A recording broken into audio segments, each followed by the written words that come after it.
Hi, and welcome back to Unmasking the Trans Movement with John Euler. I'm your host, Brad Wilder. Today, John Euler is here along with Dr. Ann Gillies, and they are going to discuss Dr. Ann's new books. There are several that she has brought to, well, coming libraries, as well as school divisions, and people around the world.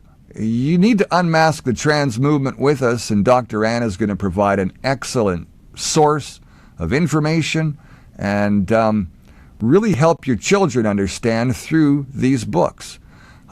She's got the information for parents, grandparents, and children alike. So today we welcome Dr. Ann, not so much as a co-host with us, but more as a guest. And being a guest on this show, Dr. Ann, is always fun because we've got lots of questions for you.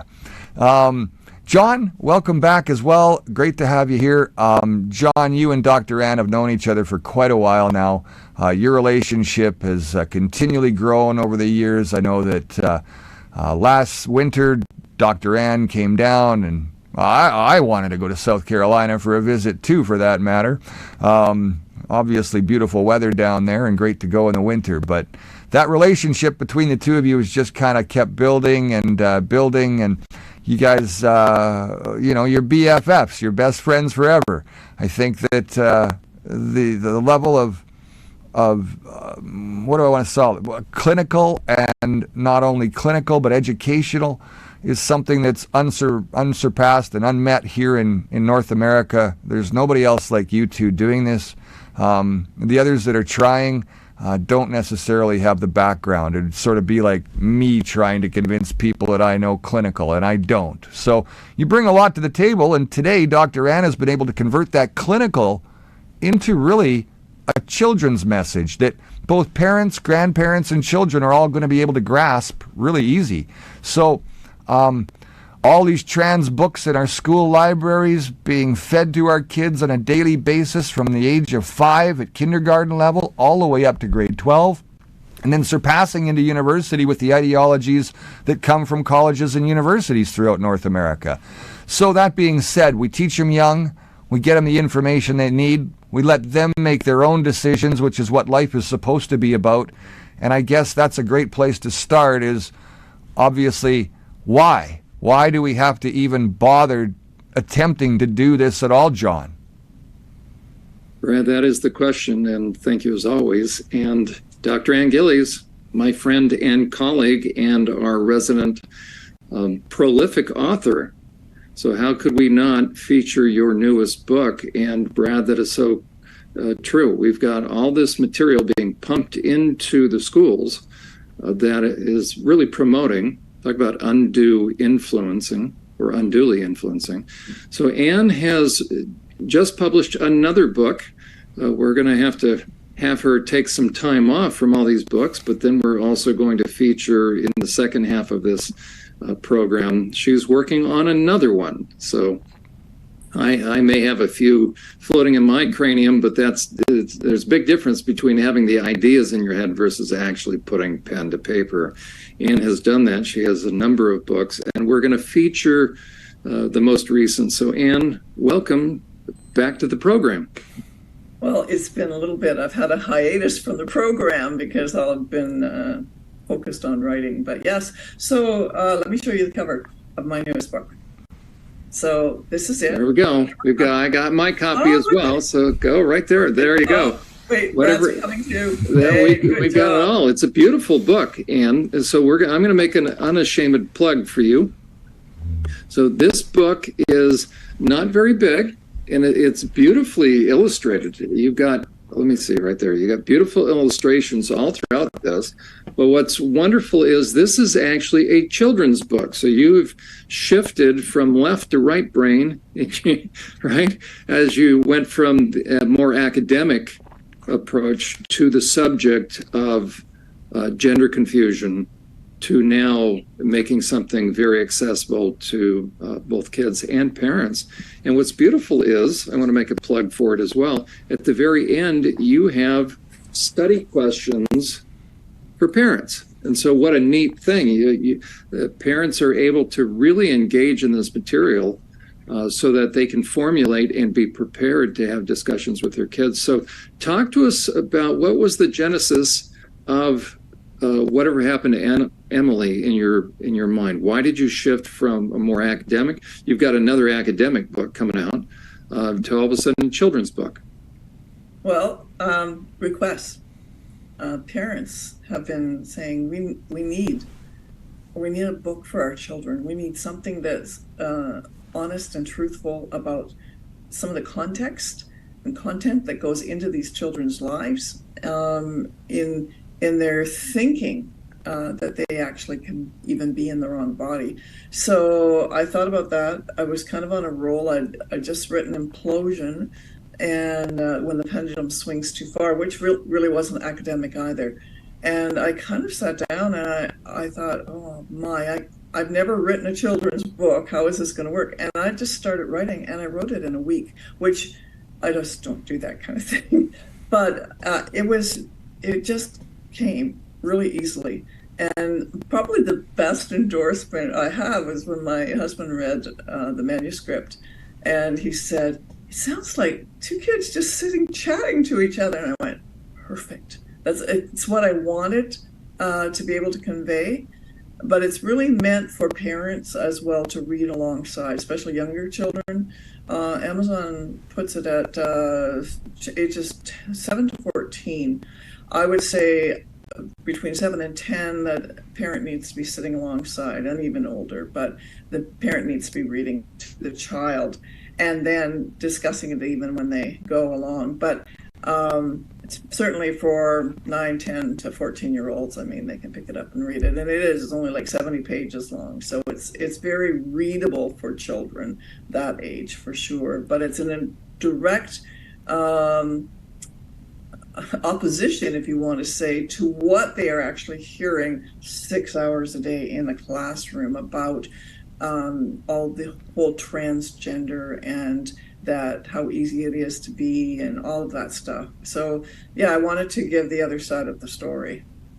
There you go. And you really highlight throughout the story some of the key issues that we address in different ways on this program.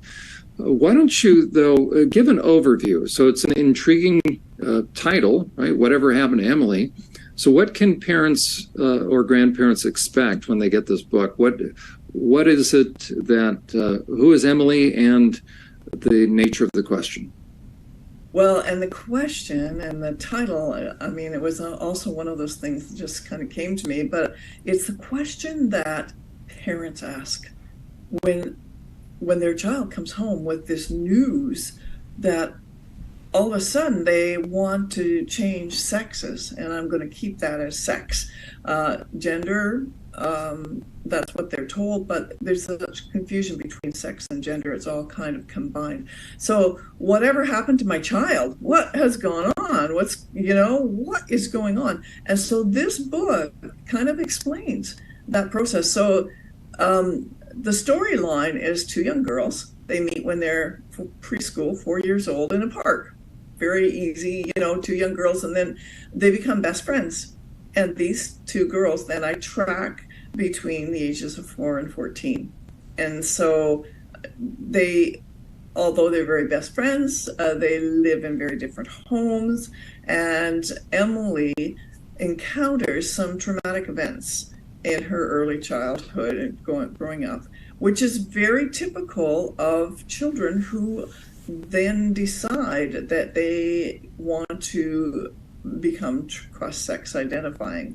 And so all of the facts are there. This is a reality of what happens to children. And then I also talk about what they're hearing in the school, because they have all of this conflicting information and this emotional dysphoria, despair, anxiety, depression, because of what's been happening in their lives prior to coming out as trans.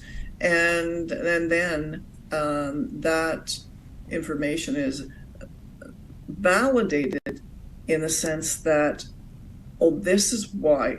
What you're feeling is actually who you are. And that is so disruptive to children, teaching that kind of thing to anyone. If you are what you feel, that changes moment by moment. I don't know about you, but there are times, I get a phone call and I can feel differently than I did 5 minutes prior, right? And so this is based on basically addressing some of those issues throughout the book. And you did a great job in really packing into, in a very short work, meaning this book, a lot of the different issues and factors that contribute to this. So it'll be great for parents and grandparents to get a copy, to be able to read to their kids, but read through it ahead of time. As I was reading through it, a number of things jumped out, how you tackle the emotional and mental health issues. So we have Emily that starts to become clinically depressed. And then with kids, because they're not as sophisticated, what I say is kids don't do depression right. We adults, right? When we're depressed, what do? We just want to pull the covers over our heads. Kids will tend to act out. They have what's called agitated depression. And there's a scene in the book that you have that, so which then ends up this child ends up becoming hospitalized. That's very, very common. We see a lot of that in the background of these kids that transition and then detransition. They'll talk about their background with trauma. You want to speak to that for a moment? Well, I think that that's a very important point, that there's let me go back a bit. Gender dysphoria is a symptom. Dysphoria is a symptom, right, of something different, and so of something underlying. And just means that there's all of these mental health things, anxiety and depression that you've been talking about. And so I really tried to identify those things with Emily as she was going through them. So, for instance, I talk about what happens with her mom, because her mom suffers from a pretty serious mental illness. And we don't know that right at the beginning. But what happens then is it creates this despair in the family and ultimately a divorce. And then, so there's the mom's mental illness and reactions about that and through that. And then the father actually leaving home, which creates such another deep grief with the child and processing all of those things. And in the midst of that, her sister is going through her own issues, which this is family life, right? This is family life. So I tried to make it as real as possible to families that I've seen in the past and what happens with the children. So it's very, I think that's very much part and parcel. So tracking that and seeing the mental health problems that are there just because of the interactions between parent and child, and then what's happening on the schoolyard. So there's layer upon layer, and that's what is happening to our children that is being, I would say, misidentified as transgender. And the real issues, and again, you highlight them beautifully, and those of us in the field are familiar with the term ACEs, or adversive childhood experiences. That actually came out of, that assessment came out of California, out of Kaiser Permanente, did a very extensive study. Now, they are the health group that's being sued because they have facilitated the transitioning. So isn't it interesting that the health system that was responsible for really helping people, especially clinicians, understand the power of past trauma, the 10 primary things that can happen in somebody's life, and the close connection, the future connection with illness, physical illness. So they establish the correlation between trauma in one's background and the future susceptibility to actual illness, physical illnesses. So there's the health system, Kaiser Permanente. They did a wonderful service by doing such an extensive study, yet they're the ones now sort of leading the charge where they now overlook or sidestep the issue of trauma And what do? They're fast tracking these kids that clearly show indicators of trauma. They have the vulnerabilities, and you highlight very well in your book. Poor Emily, she's going through a lot of these things. So the one thing she didn't have is a trauma therapist, right? A therapist that actually was adequately trained, or now in multiple provinces, depending upon the country, right? We're called conversion therapists if we do what? If we simply start to explore. So a child comes in saying, I don't want to be a girl, I wish I was a boy. Well, there was a day and age, and Anne, speak to this. You've been a trauma therapist. I'm a trauma therapist. You've got so much on your plate, you're not actively doing therapy now, but there was a time where normal therapists understood that kids are not going to come right out and tell us what's going on. There are indicators, and we hope that there are therapists that are competent enough and now free enough to be able to do what we're trained to do. So speak to what happens when a therapist doesn't pick up on these red flag indicators of deeper issues.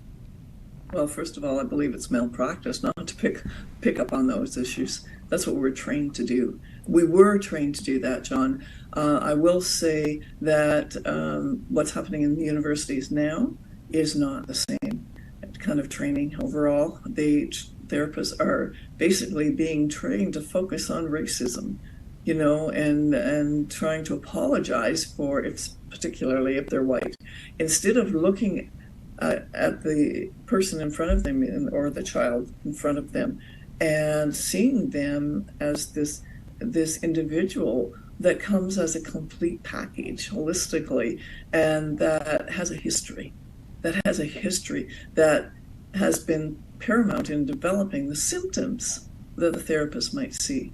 And so what you said about the Kaiser Institute, I think about that and think, how did they go so far wrong?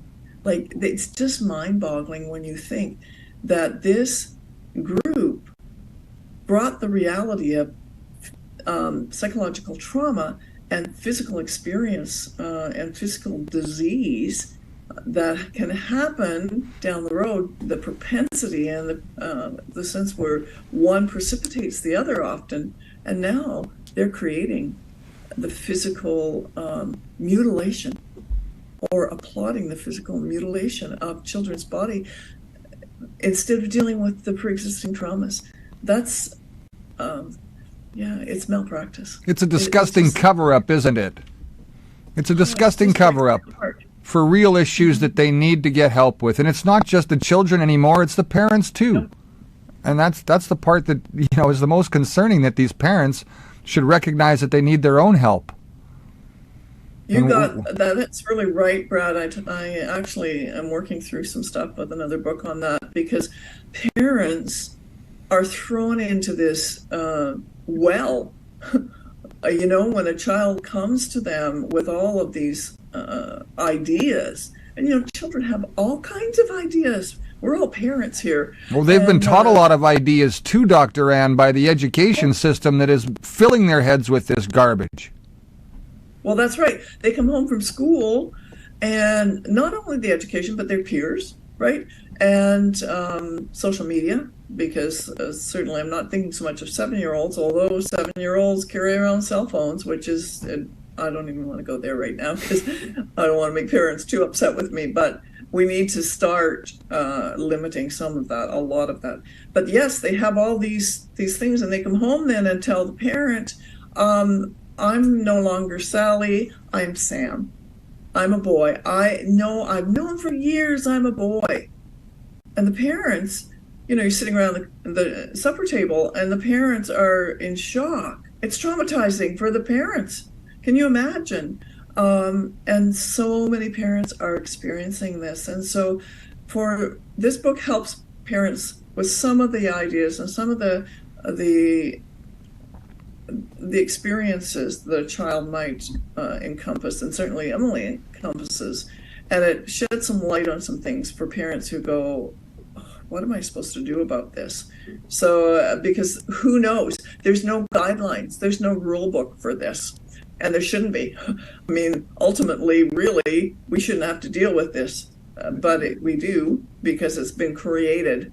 It's a travesty that's been created in our world. And so we have to deal with it. And parents are just reeling. I mean, they're trying to keep their heads afloat when they're assaulted, and I'll say assaulted with this information by their child. And how do they deal with that? And I'll talk about that in a further book. But Emily is just bringing all of that to light. The good thing about Emily, she didn't have a trauma therapist, but she had a friend. There we go. And what I would like you to speak to just briefly, since you referenced what used to be normal practice for clinicians. Now what's happening, I mean, we used to do exploratory therapy. We used to be trained to see red flag indicators. I want to bring up a list of indications of trauma, primarily sexual abuse in this case. And so I want you to speak to, as this comes up here, just briefly, because time, we're always up against time, but as a clinician, that you had decades, I have decades, right, of practice. These are indicators of sexual abuse. The more you have, or certainly trauma, but especially sexual abuse. So if a kid has been had their sexual boundaries crossed in a significant way, you will tend to see a number of indicators. As you read through this, let's talk very quickly, because hopefully some therapists that have not been able to connect dots have been trained now to reframe everything in terms of gender confusion. Speak to the therapist now as you work through this list of the importance of understanding the difference between gender confusion versus symptoms of real concern.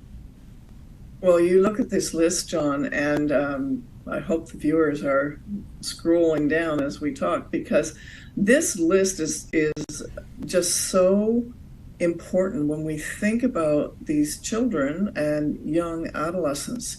And so many of those. So here we go. Depression, anxiety, panic attacks.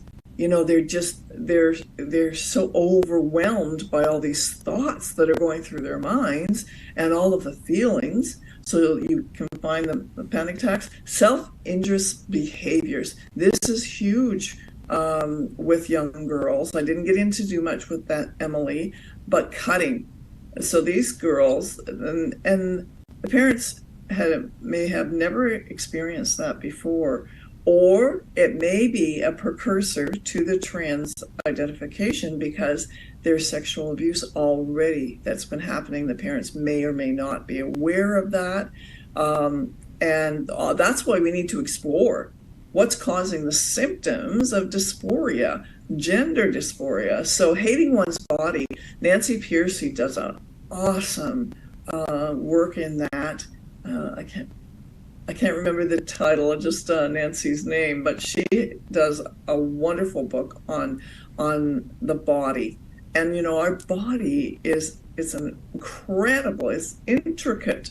So when you hate your body for one reason or another, and sexual abuse does that to children, they despise their body. Makes sense, right? Because their body is what has been the receptor, so to speak, of the abuse. Dissociation, yeah, big time with sexual abuse. So, and you see that in some of these children. Eating disorders, compulsions, addictions, yeah, adjustment or attachment disorders. This is so prevalent in and happening with these young children. So oppositional defiant, my goodness, conduct disorder in these children, they are actually being primed by their peers to be defiant. And what it is doing is destroying family interactions. They're being coached on how to defy and how to literally attack their parents. Yeah, it's just so hard. And so then the diagnoses, we haven't seen so much of that because they're not being diagnosed, right? They're being medicalized. But all of these are definitely, look at the delusional disorder. internal dialogue that's more like self-talk, because these children are trying to convince themselves there's something they're not. So there's some diagnoses that are there, but or that will be there in the future with these children. And the bipolar and borderline person, right? The quick shifting of mood. So not only during adolescence do you have hormones that are raging, but if there's been sexual abuse, I'll make a plug for what's called now internal family systems therapy. It deals with dissociation and what Frank Anderson and Dick Schwartz call parts. So you can have parts that will emerge quickly and then duck back in. And so that's the crazy making, right? It's like, who am I talking to now? But that can be indicative of severe trauma. And just like every predator knows that if you can isolate a child, and so cults utilize these same methods, these same techniques. You separate children from their parents. You create a cocoon type of situation, us versus them, so they become the new glitter family.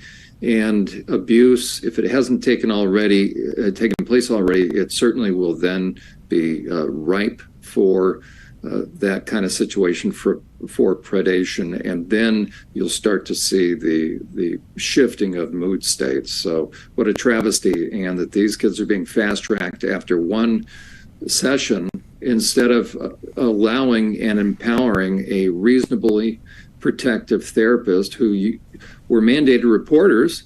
If I, as a therapist, can't see that these are indicators of possible abuse, and therefore I better begin to ask some questions. Now, if you ask questions, you can be accused of conversion therapy. Yeah. Well, and when you talked about person parts, right? What are we not? Are we not doing this to the children? We're separating. We are creating parts within themselves. We are, and I'm not talking about you and I, but the ideology is helping the children destroy themselves. So if they're a girl, bury that girl. She's dead, and create this new part. Well, you cannot bury who you are. You can't. That part of yourself, and biologically, you can't, of course, change sex, but emotionally, you can never bury that person, in that sense that psychologically there'll still be this sense, and I kind of do it like this and put my hands up, but to be able to see, it's like the part keeps coming up like this, and they have to keep pushing it down. Right. It's the core. It's the core person, right? That's trying to finally see the light of day. And the last thing a perpetrator wants is that part of them coming forward, because that part of them will start to disclose too. So that's where you have these perpetrators that work real hard to have that kid suppress that part. But it used to be that therapy was all about bringing forth the true core part. Now, as you just said, the kids are, the emphasis is on this burying the dead person. So what, we're going to help a kid by eradicating their core self rather than helping it come forward. That's right. And so much of this really is, when I think of young girls particularly, that are transitioning, so many of them have developed this fear, terrible fear of puberty, where we understood, and so I'm talking from a female perspective, we understood that going through puberty was a difficult time. Going through puberty. So, I'm going to be very blunt here. When your breasts start growing and boys start noticing, it's very uncomfortable. When a girl starts menstruating, it's not pleasant. What is this? What's going on? I don't want this. There's a period of adjustment to puberty, to all of the things that are transitioning in the body. And now what's happening is that these girls, and because of the peer-to-peer thing that's happening, they're creating a panic over puberty, over the natural processes of growing up. And this panic and fear then is driving these girls to this place, well, I can change all that by just becoming a boy. And I mean, yeah. And so Here's talk about delusional thinking, right? To reinforce that, you have adults and professionals that are reinforcing delusional thinking. Yeah. And so that's all part and parcel of this. So it's very difficult for children. I mean, children in public school systems, well, I've been saying for a while, get your kids out of the public school system, find a very credible classical education system or homeschool. I know it's difficult, but boy, oh boy, what's happening to your child is worth it. So anyways, I won't go down that road right now. Well, and the book that you've written, we highly recommend it, not only because we know you and love you and you're our colleague and friend. Here it is, right? Whatever happened to Emily. But it's a tremendous resource. It's very readable. It's very user-friendly. But since we have you, we're not going to let you go. We're going to do, if you're willing to stay for part 2, this is a perfect segue, what you just referenced. The challenges of puberty for kids, they've really been capitalized upon for nefarious purposes. Those that are looking to exploit these kids, both financially and sexually and for other purposes. You have another book you've been working on, but one thing you do is you speak to groups. You've been speaking across the country. Is that you help give an overview of where did this whole trans movement come from? What is it? What are the different factors? And I think this would be a perfect time to give a primer, to give a basic understanding and overview of that. So if you would be willing to, we'll pick up at the next episode. We'll start to kind of look at, and we'll help parents that are new to this understand what are some of the influences that really have been brought to bear that have created this confusion in kids. Would you be willing to join us again for part 2? Absolutely. Thanks, John. Thank you both for being here. This is Unmasking the Trans Movement. Don't forget you can find us on BitChute, Rumble, YouTube, Facebook. We're everywhere now. We've been working really hard to get this information to you, the parents, grandparents, and the children. Till next time, remember, you can like, share, donate, comment. We need your support just as much as you need ours. Let's work together. It's not our kids' fight, it's our fight. We'll see you next time.